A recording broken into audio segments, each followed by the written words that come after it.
Honda has given its popular Passport SUV a refresh for the 2024 model year, introducing enhancements to its off-road-focused Trailsport trim to boost its capabilities.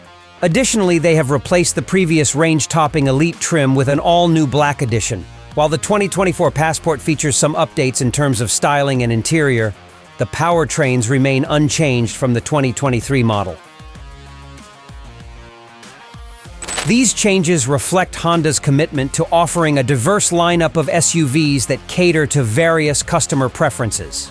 With the Trailsport trim, the Passport gains even more off-road prowess, making it a suitable choice for adventure enthusiasts.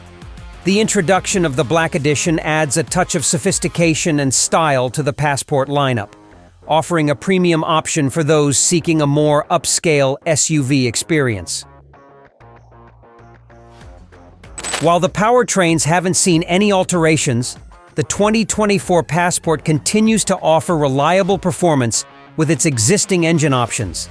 This consistency in powertrain choices ensures that customers can still enjoy the same level of performance and efficiency that the 2023 Passport provided. The styling and interior updates for the 2024 Passport further enhance its appeal, giving it a fresh and modern look while maintaining its practicality and comfort. With these updates and the new Trailsport and Black Edition trims, the 2024 Honda Passport is poised to continue its success in the competitive SUV market. The 2024 Honda Passport is scheduled to arrive at dealerships this fall. While the company has not yet disclosed the pricing details, it's anticipated that the costs will not see a significant increase over the previous model year. To provide some context, the starting price for the outgoing base model was $42,000, while the Trailsport trim began at $44,000 and the Elite trim started at $47,000.